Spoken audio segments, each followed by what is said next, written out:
empowering minds, amplifying voices, and transforming lives. This is the Untold Stories of Hope podcast, brought to you by the Destiny Connect Foundation. Your hosts, Zion Enogeru and Puffy Medupe. All right. Good morning, good afternoon, good evening, everyone, depending on where you are joining us from all over the world. Welcome to another edition of Untold Stories of Hope podcast, brought to you by Destiny Connect Foundation, a place where we are empowering minds, amplifying voices, and transforming lives with our unique story. We believe that each and every one of us, we have a story that has the power to inspire, to motivate, to encourage, and to support people out there. And we are bringing the stories of amazing people to your doorstep for you to know that truly people have a story that is life transforming. My name is Zion Enogeru. I'm your host today. And you know, I'm not always by myself. I have my brother all the way from South Africa. Yes, Mr. Z, thank you so much. Good morning, good day, good evening, wherever you are all over the globe. As Mr. Zion Enogeru said, my name is Puffy Medupe all the way from South Africa. What an honor to have you today in yet another exciting episode of Untold Stories of Hope podcast, brought to you by Destiny Connect Foundation. And you know how we do it, man. If you really want to be part of this organization and all the programs that we are doing, including the podcast, you can visit Destiny Connect Foundation or .org, and you can also visit our page on LinkedIn, Facebook, and also our YouTube, because that's where all these episodes will be aired, and this is how we share information with you. So today we are most grateful and most honored to be hosting a global impactor, a leader, a giant, a man of stature, a man who believes that human beings, he believes in what Destiny Connect Foundation believes in, the love for humanity. His name is Mr. William. I wanted to say Plange or Plange or Plange. People are French. You never know how they want you to pronounce their surnames, but he's a Ghanaian author and he's a speaker as well. He's a founder, of an organization or a program that is called No Human is Useless. Believe you me, when I saw this No Human is Useless, then I knew that we are having a man who's coming to equip us today so that we can revive the principles of humanity. I mean, he's a man who's coming from a background of battling with depression and basically living in a forest. And that is very interesting because we are going to speak about that, as, the podcast keeps on moving, and he's he's very powerful in resilience. And, he was once featured in the Times Square billboard. I mean, that's an honor, and his journey of overcoming adversity and helping others, do the same has earned him the Caribbean Global Award, which is also something very big. He's the author of the 8 times international bestseller, No Human is Useless. I mean, this is a piece of material that you want to get it for yourself so that you can be able, to be empowered. And he's a certified psychological first aid provider, and he's recognized in the PM World Journal. So William continues to inspire countless individuals worldwide, proving that no human is truly useless. So in that regard, ladies and gentlemen, Untold Stories of Hope podcast, let's take this moment and welcome Mr. William in this beautiful episode. Welcome, sir. Thank you so much, Puffy. And then Zion, thank you so much. I'm so honored and humbled to be here. For me, anywhere, if it is all about impacting, if it's all about love for humanity, count me in. That is why when I received your message, I was like, we didn't have to go back and forth. I said, yes, I want to be on, because that is what I live for. If you have experienced it, if you've gone through it, you would understand why we should love every human being and why no human being is useless. And just to clear, my name is Plange, William Plange. Yeah, so it's fine. I almost said Plange, Plange. Yes, Mr. Plange. Your mother. I get that sometimes. So it's Plange. I'm so honored and humbled to be here. And thank you so much for having me. Yes, thank you. All right. Thank you so much, Mr. William. It's a privilege for us to have you on stage with us. And when we look at your life and look at your story and your book, No Human is Useless, I tell you, it portrays so much that this person isn't just here by chance. You are not here by mistake. You've definitely have an experience in life that has changed you and made you who you are today. Can you take us back a little bit and share with us, the story that changed your life and what led you to the dark place that you were before you found yourself right now? Thank you so much. So I'll go back to my background, a bit about my background. I'm from Ghana, and I grew up with my grandmom and my mother because my dad was not there. He's still alive, but then he didn't play that role as a father in my life. So, and at that point, my grandmom owned a drinking bar.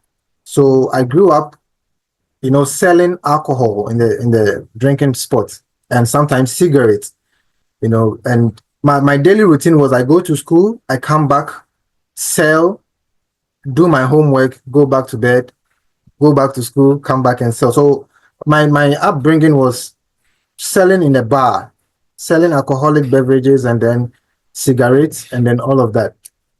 So I grew up in a society where, we were told that when you go to school and you pass your exams, and you are first in class, your life is going to be beautiful when you complete school. You're going to get a good job. Your life is going to be, anything you want, you're going to get it. So I also grew up with that mindset. Then I went through school. I was very good in class. I passed my exams, went to the polytechnic, completed, and then I did my national service, hoping to get a good job, and expecting a beautiful life as I was told. Then there was no job for me. I was, stranded looking for jobs, and it wasn't coming. And perhaps I had these jobs that you end up using your salaries as transportation back to work. So at the end of the month, you are left with no savings. It's a zero impact. You go to work, because it's just that people are seeing you doing something. And this guy is very responsible. He dresses up and goes to work. But at the end of the day, you have nothing to show that you are really being responsible or having a good job to do. So it was very tough for me. But I saw my friends, my colleagues, that I was way better than in class. They are fortunate and they had a good job. Some had bought their cars. They were living a good life. And I was the one lagging behind, and I was jealous. Now every human being is jealous. But I always say that make sure it doesn't lead you to sin. I was very jealous because I wanted to live that kind of life. I wanted to get a good job, at least know that I'm also living my life, but then it wasn't coming. They were having a good job. Then one day we met as friends, we were having a chit chat, and one of them, who was living very well, passed the comments that, hey, William, get a life. We are all moving. And that was where depression started with me. I felt it because it wasn't as if I was a lazy boy, and it wasn't as if I wasn't making effort to get a good job. But I was doing it, but it wasn't coming. So this guy passing this comment, to him, he was just passing a comment. But to me, it really hit me deep inside, and where we grew up from, men don't talk about depression. It's a sign of weakness. If you're a man and you talk about it here, nobody will even understand it. It's like, are you crazy? Get something to do. They don't really, appreciate those depression, especially when it's coming from a man. So I took a personal decision. I decided to move away from all this noise. And at that point, my family wasn't also there for me because I wasn't bringing anything home. They didn't see any good use of me at that point, so there was no respect for me too at home. So I decided to take a personal decision and move from the city and go live in the forest. Okay, the reason why people will ask why would you go to the forest? And the reason was I wanted to move far away so I don't get to see my friends, some making fun of me, making mockery of me, and my family also disrespecting me. I wanted just to move away from everybody. So I knew this small family who lived in the villages, in the forest up north Ghana. So I moved there and I decided to, just move away from everybody. So when I went there, when I went to the forest, it wasn't comfortable because I wasn't exposed to this kind of life. You know, no electricity, no good drinking water. We're drinking a stream that looked green in color. Animals, everything you can think of drank from that stream, including human beings. And when the daily routine there is when you wake up in the morning, like 4 a.m., you have to walk deep into the farms. It was like 4 to 5 hours journey on foot. Because if you don't do that, you're not going to get food to eat. You have to go deep into the farm. We do some cultivation, get some food stuff. And I didn't know how to use the cutlass because of my upbringing in the city. I didn't know how to read. So what I do is I carry the food stuff, the cassava, the plantain. I carry them, we walk back like 4 to 5 hours. And it was very difficult. It was so difficult because I wasn't exposed to this kind of life. Now, that was a daily routine. Then one day, I realized that anytime these guys, the young men there, they had a problem, something was eating them up, and they came to me. Hey, William, this is bothering me. I don't know what to do, and it is making me sad. I don't know. I didn't know I had this thing inside of me. I could just speak to them, use some references of what I've been through before, and that is it. It solved their problem. Anytime I told them something, oh, if you do this, it's going to work. It just worked out for them. And I didn't know I had this thing inside of me while I was in the city, busily looking for jobs. But I had to find this thing when I got to the forest where nobody wants to be. So anytime whatever I told them, help them in whatever thing they wanted to do, they came back to me and said, William, thank you so much. William, God bless you for helping me out. If it wasn't for you, I couldn't have got this done. Now, one thing I noticed is that anytime they said, God bless you, thank you so much, William, there was this sharp feeling inside of me. It made me feel so good that I don't know what amount of money could pay for that feeling. You know, I just felt so good just by hearing God bless you and just feeling that, okay, so I was able to help somebody out of a situation by just speaking to them. It made me fulfilled. And that is one way I tell people that if you want to find your purpose, this is one of the feeling that you can feel that you know that what you're doing is actually your purpose. It makes you feel so good. So fast forward, and I'm very spiritual. I love to pray a lot. So one day I went to sit under a tree in the forest and I was just praying that God, am I going to live here all my life? Tell me something. What do I do? Is my life going to end up this place? I just want to know what. So I was just saying these words, praying alone. And then I heard a voice, a female voice, whisper in my ear that, William, go back to the city and start a business called the Errand Boy. That is all I heard. Go and start a business called the Errand Boy. And then that is it. So I didn't even have any idea what the Errand Boy is. So I came back to the city, started a business. I made a logo, Mr. Plange, the Errand Boy.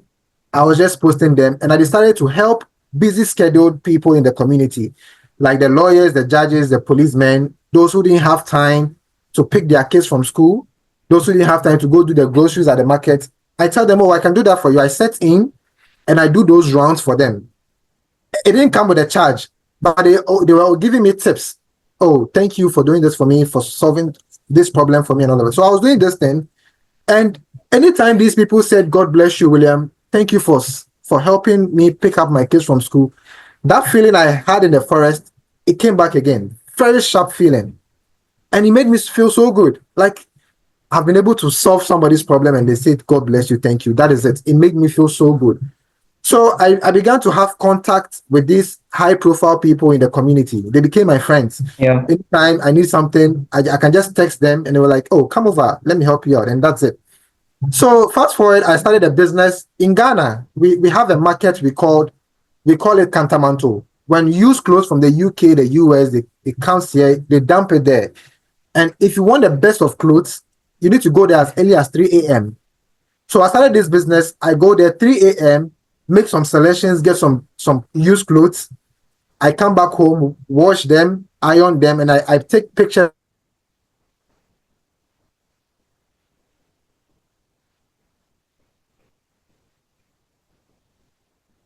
Mr. William, and that's quite an interesting one. Oh, yes. We lost you for a second there. Yeah, we lost you for a second. Oh, sorry about that. That's yeah. Yeah, so I started that, getting used clothes from the market at 3 a.m. So when I bring them home, I wash them, take pictures, and post them on my WhatsApp platforms. And these same high-profile people I ran errands for, they were buying. Perhaps I thought they don't even need those clothes because they can go to the boutique and get the new ones. But I felt that they were buying because they wanted to support me for rendering my services to them. So that business went on, and sometime it just collapsed for some reason. It collapsed, and then when COVID came in, that is where I had another form of depression, and that also became my turning point for me. Now, when COVID came in 2019, 2020, I woke up one day, my grandmother asked me to leave the family house because she was broke and she wanted money.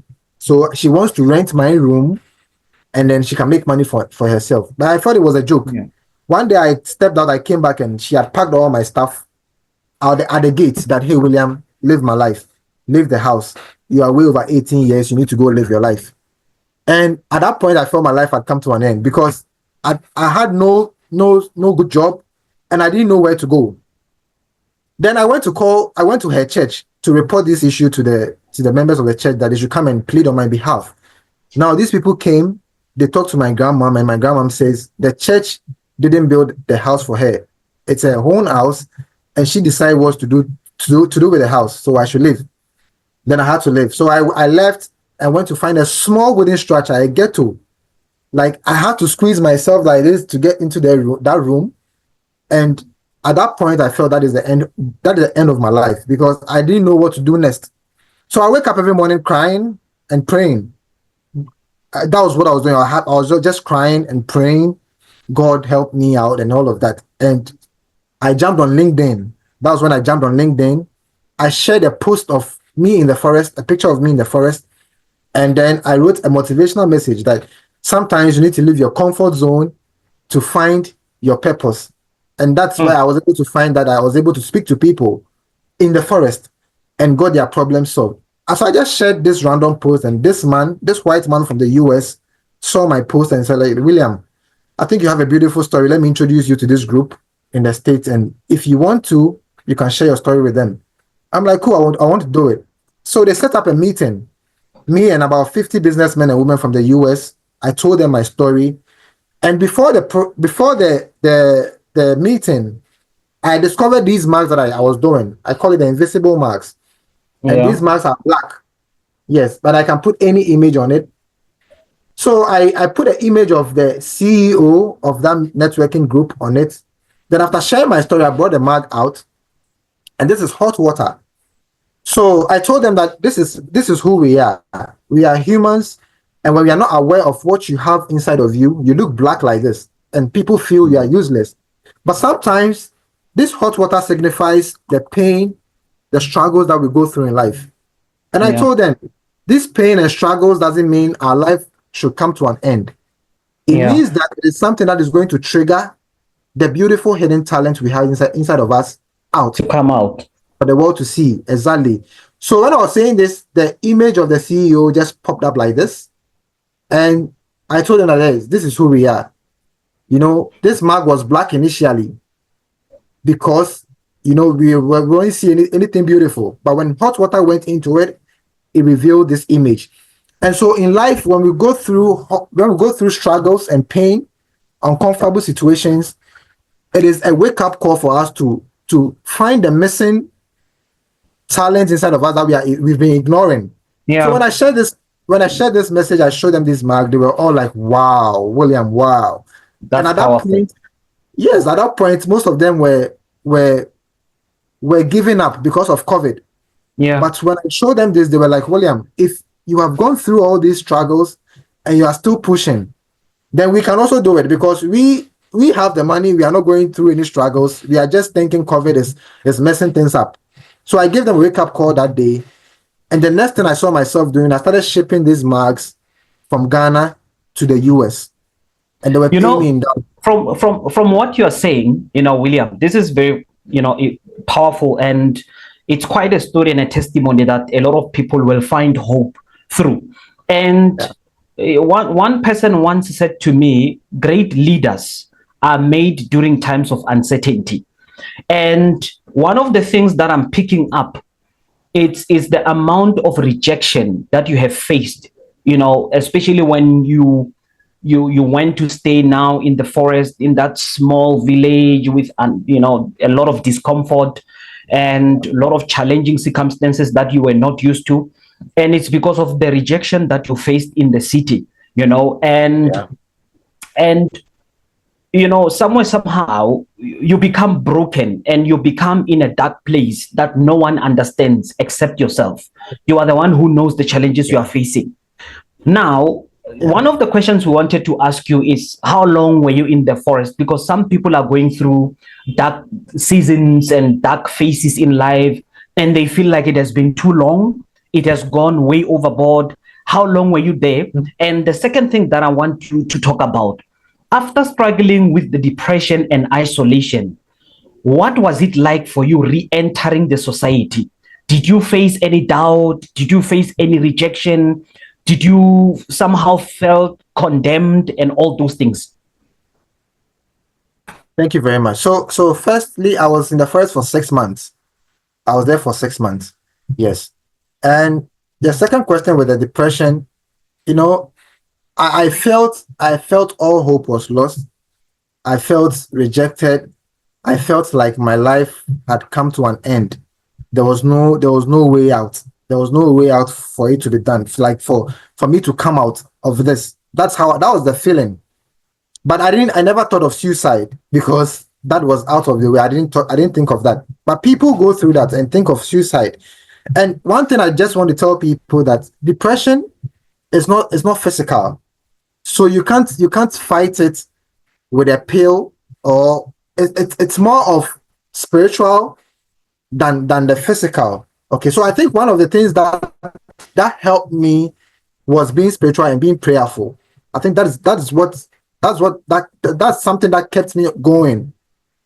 Otherwise, if I had tackled it from the physical side of it, I don't think I would have come out of it. Okay, and one thing that really helped me is that I also, when this thing comes to me, I kind of research and find out if what is coming to me has ever happened in life. Has somebody gone through this before? Have people gone through, and what happened to them? Did they come out of it or did they die? So when I think that way, I say, okay, so this guy also went through something like this, and he's still living. He's still going by his day. Okay, this guy lost his dad and mom, but he's still living. He has made it. So I can also make it. I can also come out of it. So I always say that it's more spiritual, and the God that conceived, like I was conceived in my mom's womb for 9 months, and if I was able to come out of it, that same person who brought me out can also take me out of any challenge I go through in life. So that's something I've kept in my mind that I work with. And depression is never ending. It's something that is part of life. It's gonna. So now it's still me here speaking like this. It does. It's not like I depression is no longer with me. It comes sometimes, but I've grown to have this mindset to face it when it comes. Yes, wow. It's something that's never going to live our life. Yes. Well, amazing. Thank you so much, Mr. William, for inspiring us with your story and being vulnerable enough to share with us, because I know that there are many persons right now who might be going through what you are going through. And for the fact that they can hear your story, they will be inspired and they will find hope to keep living. You being in the forest and then having your stories on the Times Square billboard, I know it's a huge transformation. A lot might have happened there. So how did you feel, going from a place of unseen forest and then having your story being shared globally? How does it feel?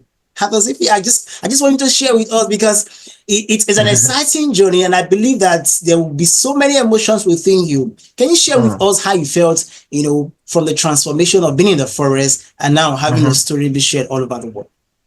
Okay, so what actually got me to the Times Square billboard was this same networking group. I told them my story and showed them the marks. So I think a few months later, they reached out to me that, okay, they have a slot on the Times Square billboard, so they want to feature my business logos there. And at that point, honestly, I didn't know what it meant. I've heard of Times Square billboard. I didn't know what it meant for you to be on there. So Hey, that's I was like, huge. That's big. you know, and I was speaking to a friend that, hey, they are putting me on a Times Square billboard. I was like, this is huge. This is what so many celebrities in Ghana are dying to be on, and you don't understand what it means. This is so huge. I was like, what is? Though I've heard it, I didn't know how big it was until that my friend told me that this is huge, William. This is big. So it's recently that I've got to understand that, oh, okay, so being on Times Square billboard is really big. It's really big. But from the onset, I didn't even know what it meant to be. And you know, with that regard, you know, like you're saying, there are many people who cry and die for such an opportunity. I mean, to be in Times Square billboard and everyone sees you, everyone starts to know you, you know. Wow. Now, you know, connecting to that kind of publicity and that kind of, you know, being ushered into the world. Mm-hmm.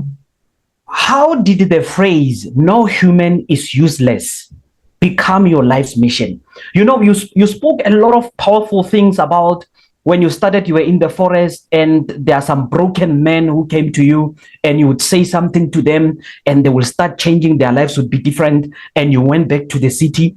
You also spoke that, you know, you started to become an errand boy, you know, whereby people, you know, you offer your services, you'll help people with chores and everything. But let's talk about a specific turning point where this phrase "no human is useless" became your life's mission. Yeah, thank you very much. Thank you very much. So the reason why this thing came up was after meeting these guys, the networking people, we had subsequent meetings, and anytime they spoke, they bring out a book they love to read. You know, if left for Ghana, I wouldn't have written a book because I know people don't really love reading here. So anytime they spoke, they brought up a book. They love reading. They love reading. So I met this Jew who was part of the networking group and said, William, I think you have a beautiful story. You need to put it in a book. Okay. I had no intentions to be an author, to write a book and all of that. No. So when the man said that, I thought of it. Then I started praying. For me, everything about me, I do more spiritual stuff. I love to pray a lot. So one day I was just praying about it. The book, I want to write a book. I had so many titles, I don't even remember them. Then I heard a voice, same way like the forest. I had just a whisper, no human is useless. It came just like a flash. I was like, okay, let me use this for the book. So I designed the cover art, put my forest picture there and named it "No Human is Useless." And I started posting the cover art. "No Human is Useless" is coming. I promoted the book for 1 year when I had not even penned it down. I was just promoting it. "No Human is Useless" is coming. Then I after a year, I decided to write it. Then I decided that, okay, let me use, people are going through what I went through. People are going through worse. My story is just normal. Honestly, if you hear other people's story, they've gone through a lot, way than mine. Okay, but they are not telling their story. I don't know why. The difference between me and them is because I am telling my story, putting it in a book, and so that will make me great than they hiding theirs and holding their story. People have amazing stories. So I decided to make this an NGO, "No Human is Useless." That would be a body where we'll be going out there telling stories, people sharing stories of how people will go through a lot, overcome it, and then build emotional resilience. So it came out from writing the book, hearing that voice again, "No human is useless." And I decided to turn it into an NGO because people are going through what I went through. People are going through worse than what I went through. So it's just me creating a safe space where people can come on board and share stories, share what they go through, be impactful, and then make sure people don't consider suicide as an option when they go through struggles, but to make them know that these struggles is actually good for us to untap hidden talent that God places in everybody. So that's how come "No Human is Useless" came about. Ladies and gentlemen, we are still here with Mr. William Plange. an author, an exceptional leader, a world global impactor here on Untold Stories of Hope podcast, brought to you by Destiny Connect Foundation. I'm still here. My name, Pafimi Dupi, and Mr. Zion Enogeri. We are joined by Mr. Williams Plange, all the way from Ghana. And remember that you can follow Destiny Connect Foundation on YouTube, LinkedIn, Facebook, and you can also say destinyconnectfoundation.org. Visit our website. You can also follow the podcast, become a member of this community. We are still talking to him today, and we are enjoying the conversation. Yes, thank you so much, Mr. Puffy and Mr. William, for inspiring us so far. Just getting to listen to you, it just remind me and bring an intentionality to really say, no human is useless. It doesn't matter who you are. It doesn't matter where you're from. It doesn't matter what your background is. It doesn't matter what you are going through right now. You are not useless. There's so much inside of you. You have to look inward and find purpose and find reason to keep living. And you don't have to look too far. Just looking at Mr. William is an inspiration enough for you to know that no human is truly useless. So, Mr. William, looking back, and if you could sit down with your younger self in the forest that you were for 6 months, what advice would you give to him? If you are with your younger self now, because I know from where you used to be to where you are right now, a lot has happened, and you have gained so much knowledge, you have gained so much wisdom, you have known better than the way you were before. What advice will you give to your younger self in that forest? Oh, it's just simple, because for me, what I learned from the forest is that I was exposed to the things that I have been ignoring, which were deep inside of me while in the city. So my simple advice is, when you go through struggles, pain, when you go through to live in the forest, okay, it is a turning point for you to pay attention to the beautiful things inside of you that you are not even aware about. But when you're comfortable in the city, it will be very difficult for you to look at that side. So sometimes you need to move out, go to an uncomfortable place, go through struggles, go through pain. That will give you a sound mind to tap into your, because when you're going through that, you want to come out of it. And so you try to look for ways and means to get out. And that's where, calmness is where, you can find answers to questions you are asking yourself. So it's okay to be in the forest. It's okay to be uncomfortable sometimes, because it is good for you to calm down and find the missing talent that you've been ignoring in your comfort zone. So that's basically what I tell myself. Yeah. That's powerful. What you are saying is very true. No one ever grows, when they are comfortable. And sometimes these forests and these, dark places and all these difficult seasons and phases, we don't want them at all. We just want to be in this comfortable space. But if you look at great visions like what you are doing with No Human is Useless, I mean, they are birthed right in the heart of a forest. That's where they are being birthed. Now, what is one personal story from your journey that you've never shared before, but you feel you are ready to tell now? Wow. Okay, so I think one is, at a point I was looking for a job, then I sent the application. So one day I was sitting down washing my clothes. I put everything, all my best clothes, in the water, and I was washing them. Then a call came. Hey, William, you have an appointment with us for an interview. We need to see you in the next 2 hours. I have soaked all my clothes in there.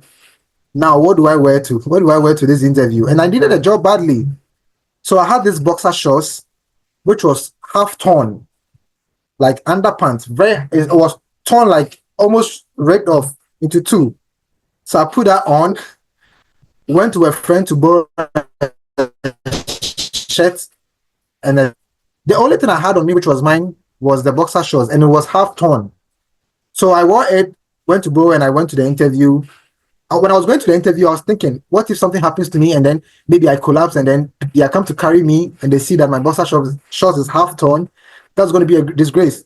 It was a sad moment, but I went to the interview and I landed the job. Though it wasn't paying well, I landed. So this is something I've not shared I don't share to people because that day was very emotional. Was very emotional. And I want to do one thing for this program, for the sake of this program. I want to show some pictures, some footages of some of the things I told you, living in the forest and then the ghettos and me crying, praying, and all of that. If you permit me, I would love to share that with you. And that's something I'm doing for the first time on this program.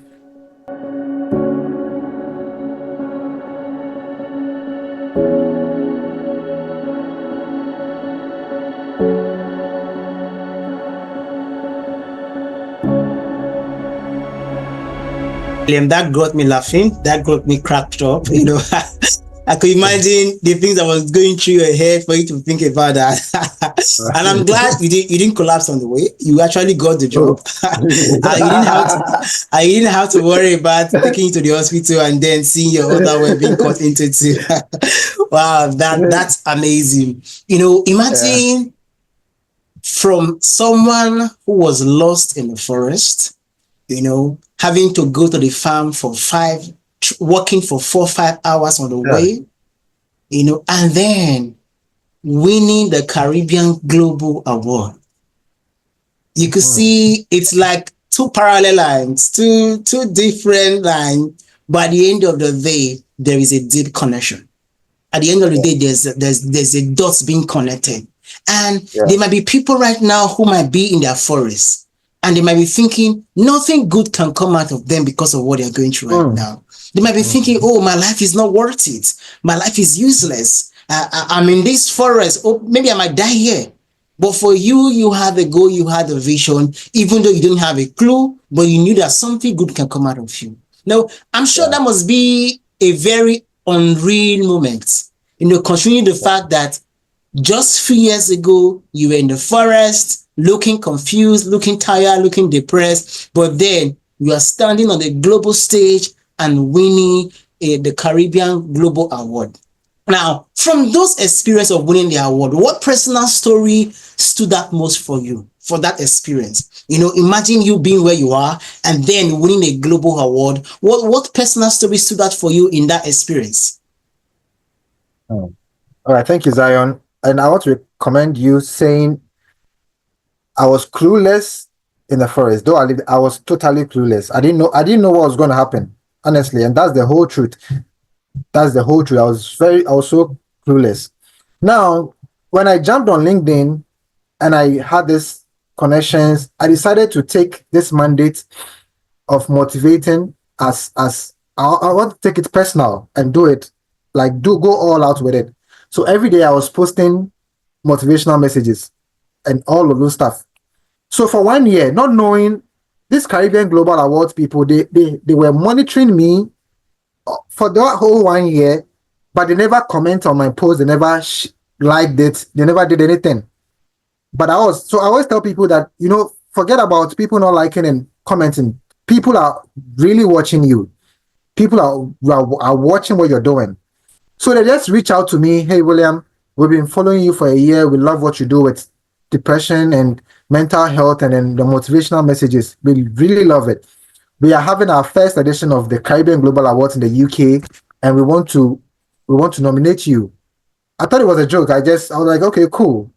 The next thing I saw myself doing was they sent me an invitation. I applied for the visa myself at home.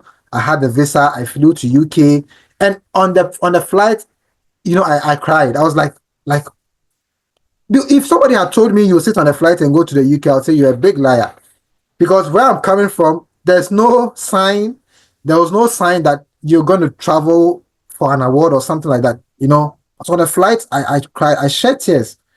I didn't know why, but then it was just amazing. But it has always kept me being a humble person, because then I went to the UK. I picked up the award for my global efforts in helping people recover from depression. And that feeling, it was a good feeling. It was a very good feeling, but it always keeps me humbling. Now, when I had the award, I told them that, I wasn't looking like who I'm looking right now in their presence. 2014, I was in the forest. And I had no clue, as you said, I had no clue that I would be on this stage receiving this award. But all I can tell you people is that never look down on any human being, because it takes a second to change the life of somebody. It's just a blink, you know. Never look down on any human being. And if you are down there, don't ever think that you can't be up there. You can come up there. And if you are up there, don't think people who are down there are useless, because you just take a second to change the life of every individual. So it was an amazing feeling, though I had no clue it was going to happen for me that way. We are still with Mr. William Plange on Untold Stories of Hope podcast, brought to you by Destiny Connect Foundation. We empower minds, amplify voices, and transform lives. Man, come on. We are listening to a powerful transformational story of hope. That really, if you are listening to this and watching this podcast now, I'm sure you are deeply inspired, by the transformation of this man here today, because I find a lot of nuggets and, some important information really that has shaped my mind already, my mindset. And we are all coming from dark places at some point, and there are so many people whom their dreams and visions, they die in the valley, but you have entered the valley, William, and you came out of that valley. When you shared the story of how you wore a trouser that was torn, it reminded me of some of the experiences that I had in life, especially coming from depression and alcoholism, because I was an alcoholic for quite a number of years, living in a dark place, depression, trauma, and it was really a painful moment, and there was a season when things were really brightening up in my life, and all of a sudden I lost everything I had. Believe you me, when you told that story, I can relate, because there was a time I only had one pen, I had one t-shirt, I had one underwear, one pair of shoes. Every time I had to wash the clothes, I had to stay naked, because I had to wash everything and put it, just where in my room. And then I had to wait until the clothes have dried up in order for me to start moving around. Right. Then it was quite a very painful, place where I have been myself, and I know the pain of that. Now, William, there's someone out there, and this is a platform and a moment we give all our guests in Untold Stories of Hope podcast.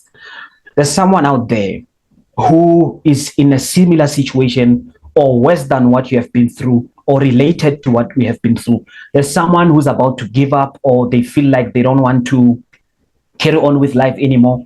There's someone who's crossing through a valley, and they feel like this valley is too heavy for them to cross to the other side. There are people in dark places. There are people who've been, sometimes you have given an example that you have been in the forest for 6 months, but there's someone who's been in a situation for years. Some people are battling sickness, some are battling poverty, some, they experience, inhumane experiences in their lives. Many people listening might feel stuck in their darkest moments, all right? But what personal advice would you give to someone who feels like they are useless? What is the greatest lesson your journey has taught you about resilience, purpose, and self-worth? Thank you very much. So first thing, one thing I tell people is that I am not a special human being. I'm a human being. Okay. All of us are human beings. There's nothing like I'm very special than you, or you are somebody special than somebody. We are all human beings. So what I've been able to come out of it, you can also come out of it. It's simple as that. What I've been through, you can also go through that. What I've been able to come out of it, you can also come out of it. All these people, the presidents, whoever, those big names we have here, they started from somewhere. And it doesn't mean we can't also be presidents, because they are human beings. They are not special human beings. We are all human beings. So anything you've seen somebody achieve in life, you can also achieve it. You understand? So I tell people, suicide should never be an option for you, and things don't stay the same forever. It doesn't. No, there's always going to be a turning point, either to turn to a bad or to turn to good. There's nothing that stays permanent forever. If I look back at my journey, there were so many things I desired for. I get them, and it later becomes like, so why did I stress myself so much for this? Example, with this iPhone that I have right now, I desired for an iPhone when I was using an Android. I got it, and now it doesn't make it doesn't make any no impact. It's so why do I worry? Why was I worrying, crying over not getting an iPhone before because people were having an iPhone? You see, the things that we are designing right now, when we get them, we'll look back and say, oh, after all, there's nothing so special. Like I always say, these awards that I get, the major thing is the story. The story is the thing that makes the impact, not the awards, not the plaques, not those things that it is short-lived. Are you there, please? Yes, it is short-lived. These awards, when you get them, the excitement lasts for just 2 days. Hey, I'm the bestseller. I made noise about it. It lasted for just 2 days, and I'm going on with my life. Okay, so is the main impact is the journey, the story. That is what we need to hold up to. So I tell people what you are going through is not going to last forever. However, keep pictures to it. Keep pictures to the situations you are going through right now. And when you come out of it, look back and just admire them. Simple. You're definitely going to come out of it. It's not something that is going to live forever. So that's my advice to people going through a lot right now. It's going to pass. It's just going to smile over it. Wow, thank you so much. Yeah, thank you so much, Mr. William. I'm sure that anyone listening to you right now will be so inspired. And it's a reminder that it doesn't matter what you are going through right now, there is hope. If William can go through it and become who he is today, who are you not to survive? Who are you? You know, I could imagine him going through all that. Exactly. And he never thought he would be here today, but here he is.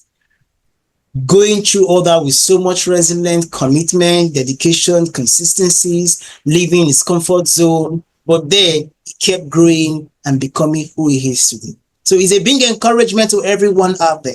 You might be in your darkest moment right now. You might be in a time where you feel like you are giving up. You feel like even committing suicide. It's okay. But today we are reminding you that there is hope for you. There is a future awaiting you.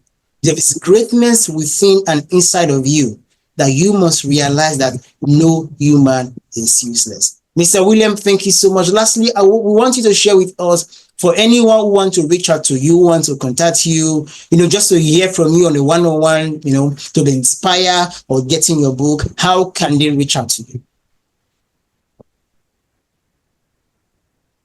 Thank you very much. So I'm on LinkedIn as William Plange. I'm very active on WhatsApp. I can put my number up there later. And my book is on Amazon. For people for the international market, it's on Amazon. When you type "No Human is Useless," you're going to see me there. And let me use this opportunity to announce this. I am planning my conference, and that was the only goal I set for me this year. The No Human is Useless annual conference in Ghana, and it's going to be hybrid. So both in Ghana and then over the internet. And this is what I want to tell people. Planning this conference, I had nothing. Like, it's not like I have some bunch of money there saying I want to do. When I have the idea and I have the edge, when it pushes me from the heart, I just release it. And some way, somehow, it ends up happening. Okay, so I just posted this, that I want to do this. And so far, there's been progress. And it's coming up live in September. So sometimes believe in yourself, believe in your ideas, put it out there. People say that you don't have to tell people your plans. You end up not making it, not achieving it. I don't live with that rules. If I have something in mind, and I start it, I put it out there, regardless, and it happens. So I just want to use this opportunity to tell people that I'm trying to do this conference in Ghana, and it's happening in September this year. And it's a safe space where we're going to talk about depression, overcoming depression, building emotional resilience, and finding your purpose. So we're going to bring people who have amazing stories, who have gone through a lot, and bring mental health experts too as well. So feel free to reach out to me if you want to have a one-on-one to dive deep into depression, hear my story. I'm open for it. Yeah, thank you very much. Ladies and gentlemen, Mr. William Plange here on Untold Stories of Hope podcast, brought to you by Destiny Connect Foundation. We really honor you, man. All the best in your future endeavors. including for the conference and your book and every other, activity that is still coming. We want to take this opportunity, to speak great things upon your life. And thank you so much for tuning in today and joining us, in yet another exciting and transformational episode. We are grateful and we are honored. I'm so inspired. I'm so filled. There's a lot of nuggets and takeaways that I've taken from everything you said. And literally, it is things that even the viewers and the listeners at home globally, they will be able to meditate on them and get their lives back on track. I love what you said. You said something so powerful. It's very simple but powerful. When you said, whatever that you are going through, you're going to come out.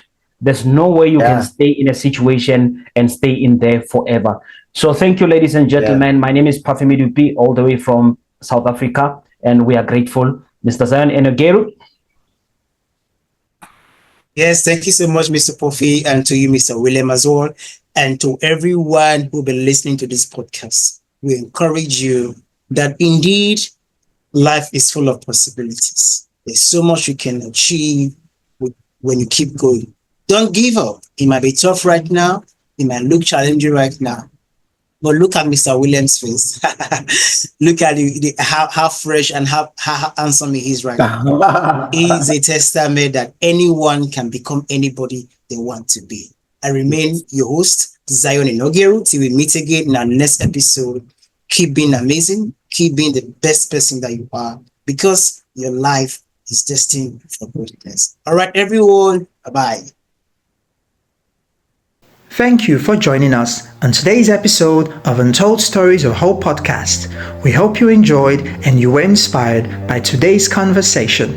Remember, you can get more access to resources plus join a thriving global community of change makers by visiting our website at destinyconnectfoundation.org. Please subscribe to our channel and spread the word. Don't forget to turn the notification on. Until next time, keep inspiring your world.